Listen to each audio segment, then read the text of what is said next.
Haïtien gen un vieux défaut dans yo même. Yo pas jamais chercher ça qui bon pour yo comparer avec Haïti. Tout c'est toujours ça qui pas bon yo toujours à comparer avec Haïti. Yon bagay qui juste passé dans les États-Unis côté un pile individu te débarqué dans chambre sénateur, yo crasé, yo brisé, côté te gen yon qui te même arrivé, chita sur yon chaise, li pas supposé chita. Li levé men lan lè. Yo dou Haïti fait ça déjà.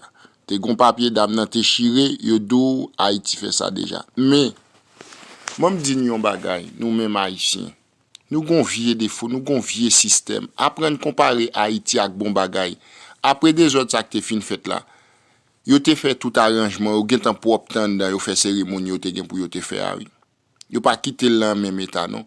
Valait l'autre bon bagay qui gagne, ça fait pas comparer Haïti avec elle. On fait effort